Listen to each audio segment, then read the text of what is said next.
राघवेंद्र, देखिए आज प्रधानमंत्री नरेंद्र मोदी वाराणसी दौरे पर हैं और इस दौरान कई परियोजनाओं का उन्होंने लोकार्पण और शिलान्यास किया है।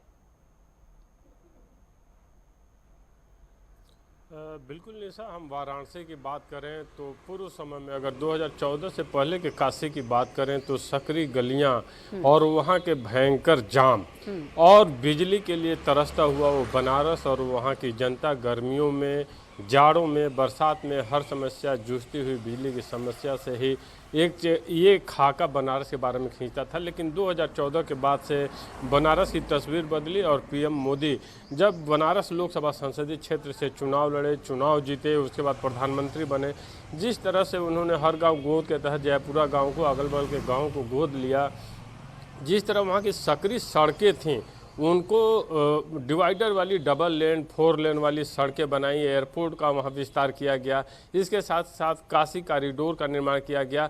इंफ्रास्ट्रक्चर के क्षेत्र में बनारस आज एक नई पटकथा लिख रहा है।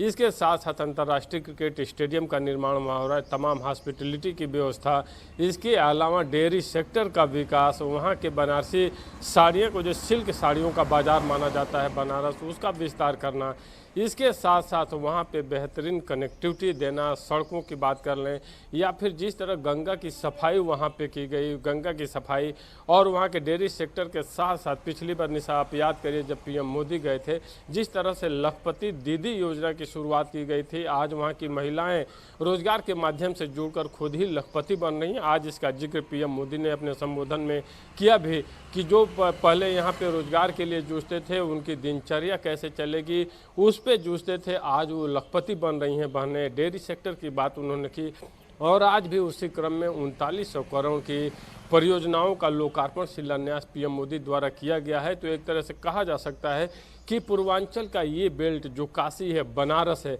आज विकास की एक नई पटकथा दिख रही है। वहाँ के युवाओं को रोजगार मिल रहा है, खेल के लिए वहाँ पे जिस तरह से बढ़ावा दिया गया, स्टेडियम का निर्माण किया जा रहा है और पहले से जो स्टेडियम थे उनका जिस तरह से विस्तार किया गया और रोजगार के साधन भी वहाँ जिस तरह मुहैया कराए गए, शिक्षा के क्षेत्र में जिस तरह के काम किए गए, पीएम मोदी ने बनारस में एक नई विकास की पटकथा लिखी है और उसका जिक्र आज पीएम मोदी करते हुए दिखाई भी दिए। और सीएम योगी ने भी आज प्रशंसा की कि चूँकि ये प्रधानमंत्री का 50वां सरकारी दौरा था बनारस का 2014 से लेकर अब तक, तो ये जो 50वां दौरा था ये भी खास हो गया बनारस वासियों के लिए। और अगल बगल के जो समीपवर्ती ज़िले हैं, हम चाहे चंदौली की बात कर लें, आजमगढ़ की बात कर लें, गाजीपुर की बात कर लें, मऊ की बात कर लें, जो भी समीपवर्ती ज़िले हैं उनके लिए भी ये जो विकास की ये गाथा लिखी जा रही है उनके लिए भी एक उज्जवल भविष्य का काम करेगी। क्योंकि जो बेहतरीन कनेक्टिविटी बन रही है, जो रोजगार के जिस तरह से वहाँ पे साधन मुहैया कराए जा रहे हैं, उसका असर ये है कि समीपवर्ती ज़िले के युवा युवतियाँ भी बनारस में अब रोजगार ढूंढने जा रहे हैं और उनको रोजगार मिल रहा है। तो एक तरह से कहा जा सकता है कि पीएम मोदी का लोकसभा संसदीय क्षेत्र बनारस से बार बार सांसद बनना, देश का पीएम बनना, बनारस के साथ साथ पूर्वांचल के एक विकास की नई पटकथा लिखी जा रही है, जिसका फायदा हम बनारस के साथ साथ जो समीपवर्ती जिले हैं उनको भी मिलता हुआ देख रहे हैं। जी निशा। और देखिए राघवेंद्र, ऐसा नहीं है कि केवल चुनाव के समय ही प्रधानमंत्री वाराणसी आते हो। कई बार हमने देखा है कि अगर चुनाव नहीं भी रहते तो प्रधानमंत्री जो है वाराणसी पहुंचते, एक अलग लगाव जो है वाराणसी से प्रधानमंत्री का देखने को मिलता है। और इससे थोड़ी देर पहले आपने जिक्र भी किया था कि कैसे वाराणसी की तस्वीर बदली, जिसका जिक्र खुद प्रधानमंत्री ने आज किया। उन्होंने कहा कि देखिए पहले और आज की वाराणसी को अगर कंपेयर किया जाए तो जमीन आसमान का अंतर देखेंगे आप।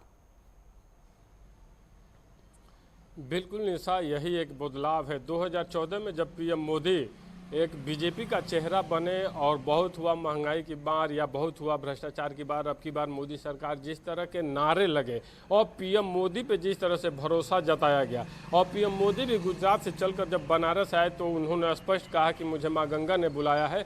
और आज माँ गंगा के लिए भी उन्होंने जो काम किया वो सामने है कि आज कहीं ना कहीं से जलयान यात्रा भी देखने को मिल रही है। वहाँ पे बेहतर कनेक्टिविटी जलमार्गों से भी दिखाई दे रही है। आज वाराणसी जो विकास की एक नई पटकथा लिखी है, चुनावों से इतर ये पीएम मोदी का दौरा और विकास कार्य दोनों ही हमें देखने को मिल रहे हैं। क्योंकि यही बनारस है जहाँ पे पूर्व समय में अफजाल अंसारी, मुख्तार अंसारी की तूती बोलती थी और वहाँ पे चुनाव जीतना ऐसे लोगों के लिए बहुत टेढ़ी खीर होती थी। हालांकि पिछला चुनाव मुरली मनोहर जोशी जीते जरूर थे, लेकिन इसके पहले का वर्चस्व देखा जाए तो जिस तरह से मुख्तार अंसारी के परिवार का, मुख्तार अंसारी का दबदबा रहता था, उसके बाद पीएम मोदी आए, एक नई विश्वास, नई अलग जगह पूरे देश में और बनारस में, और जिस तरह से बनारस वासियों ने भी दिल खोलकर उनको 7 लाख 8 लाख वोटों से जिताने का एक सिलसिला जो शुरू किया, और उसी की देन है कि आज बनारस जलयान की बात कर लें, सड़क मार्ग की बात कर लें, हवाई मार्ग की बात कर लें, या बेहतर इंफ्रास्ट्रक्चर की बात कर लें, मूलभूत जो सुविधाएं हैं उनकी बात कर लें, रोजगार की बात कर लें, स्पोर्ट्स की बात कर लें। जी ठीक है, चलिए इसी बीच सचिन पांडे वाराणसी से मेरे सहयोगी मेरे साथ जुड़ चुके हैं। सचिन, देखिए आज वाराणसी दौरे पर है प्रधानमंत्री नरेंद्र मोदी और इस दौरान उन्होंने कई परियोजनाओं का लोकार्पण और शिलान्यास किया है। क्या अभी भी कोई कार्यक्रम उनका शेड्यूल किया गया है सचिन? देखिए निशा, क्योंकि प्रधानमंत्री नरेंद्र मोदी आज काशी के दौरे पर थे और कई ऐसी परियोजनाएं जो थी वो सीधा जनता को उन्होंने सुपुर्द की है। 3,880 करोड़ की जो परियोजना है वो सीधा, क्योंकि काशी में 4 चंद कैसे लगे प्रधानमंत्री इस चीज को अच्छे से जानते हैं। शिक्षा, रोजगार और तमाम जितनी भी चीजें हैं उनको देखते हुए प्रधानमंत्री सीधा जो जनता को सीधा सौंपते हुए नजर आए हैं। प्रधानमंत्री का कार्यक्रम अभी यहाँ से खत्म हो चुका है, सीधा वो दिल्ली की ओर रवाना होंगे। तो कह सकते हैं कि कार्यक्रम जो था यहाँ पर, और सीधा प्रधानमंत्री पहुंचे यहाँ पर, कार्यक्रम जनसभा को संबोधित किया, उसके बाद सीधा जो कार्यक्रम में जितने लोग पहुंचे थे उनका भी अभिवादन करते हुए नजर आए। तो कह सकते हैं कि लगातार प्रधानमंत्री नरेंद्र मोदी जब काशी के दौरे पर पहुंचते हैं तो सीधा काशी वासियों को कई हजार करोड़ की जो सौगात है वो देते हुए नजर आते हैं, जो कि आज भी 3,880 करोड़ की परियोजना है, क्योंकि जिससे 3 जिले हैं वो कहीं ना कहीं कवर होते नजर आएंगे। चंदौली, बनारस और गाजीपुर, इस परियोजना में ये 3 जिले भी शामिल हैं। तो कह सकते हैं कि प्रधानमंत्री नरेंद्र मोदी का संसदीय क्षेत्र है। सबसे बड़ी बात, जहां लालपुर पांडेपुर में जो घटना घटी थी बलात्कार वाली, उसको भी सीधा जब प्रधानमंत्री एयरपोर्ट पे पहुंचे तो वहां यहाँ के कमिश्नर और यहाँ के डीएम से उन्होंने हालचाल लिया और सीधा सख्त निर्देश दिए कि जिन्होंने ऐसी घटना की है उस पर कठोर कार्रवाई हो। जी सचिन, देखिए प्रधानमंत्री वाराणसी पहुंचे और ऐसे में लोगों में भी एक अलग उत्साह हमेशा देखने को मिलता है जब जब प्रधानमंत्री पहुंचते हैं, और आपके पीछे भी काफी भीड़ इस वक्त नजर आ रही है। जरा जाइए और पूछिए कि प्रधानमंत्री आज वाराणसी पहुंचे, कैसा वो महसूस कर रहे हैं। एक बार बात कीजिए, आपके पीछे काफी लोग नजर आ रहे हैं। बिल्कुल, मैं बात करूंगा, क्योंकि बड़े उत्साहित होते हैं जब प्रधानमंत्री नरेंद्र मोदी पहुंचते हैं, और मेरे साथ से यहाँ पर युवा वर्ग के जो लोग हैं वो भी है। क्या कहेंगे आज प्रधानमंत्री नरेंद्र मोदी पहुंचे? देखिए, वाराणसी जनपद के लोकसभा के सांसद और यशस्वी प्रधानमंत्री है, जब उनका आगमन वाराणसी में होता है तो वाराणसी की पूरा वातावरण गौरव युक्त हो जाता है।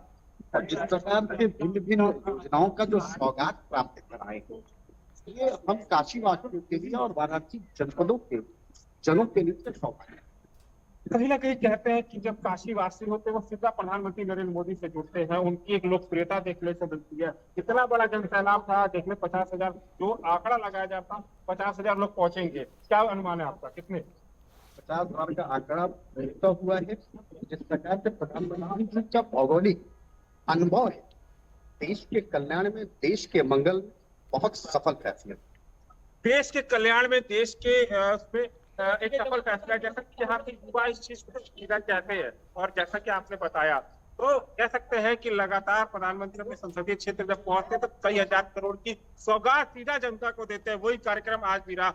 50,000 का आंकड़ा था, लेकिन भाजपा इस चीज को कह रही है 50,000 से पार हो चुकी है। तो सीधा महिला हो, पुरुष हो, तमाम जितने लोग हैं वो यहाँ पर पहुंचे थे प्रधानमंत्री के जनसभा में। वही देखने को मिला लगातार इतनी, क्योंकि मौसम ने भी जो करवट ली है वो आज यहाँ का जो वातावरण है वो कहीं ना कहीं ठंडा है। तो उसको भी देखते हुए निशा, लगातार जो लोग हैं अपने घरों से निकल के प्रधानमंत्री की झलक देखने के लिए ललायित रहते हैं। जी बिल्कुल, राघवेंद्र भी हमारे साथ काफी देर से जुड़े हुए हैं। राघवेंद्र, देखिए 3,880 करोड़ की परियोजनाओं का आज लोकार्पण और शिलान्यास हुआ है। ऐसे में जनता पर क्या प्रभाव देखते हैं आप इन योजनाओं का? राघवेंद्र। बिल्कुल निशा, चूँकि किसी भी संसदीय क्षेत्र में इतने 1,000 करोड़, इतने 3,800-3,900 करोड़ की परियोजना का अगर लोकार्पण शिलान्यास होता है तो वहाँ की जनता में जो उत्साह का माहौल होता है, जो एक एक्सपेक्टेशन रहती है, जो एक अपेक्षा रहती है अपने सांसद से, और वो सांसद अगर पीएम है तो अपेक्षाएं बढ़ जाती हैं, और उन्हीं अपेक्षाओं की पूर्ति करता हुआ ये 3,900 करोड़ का भी आज का जो लोकार्पण शिलान्यास कार्यक्रम है समर्पित है। कहीं ना कहीं से बनारस के साथ साथ जो अगल बगल के ज़िले हैं, चाहे हम मिर्ज़ापुर की बात कर लें, चंदौली की बात कर लें, जौनपुर की बात कर लें, मऊ की बात कर लें, गाजीपुर की बात कर लें, ये जो समीपवर्ती ज़िले हैं इनको फ़ायदा तो मिलेगा ही मिलेगा।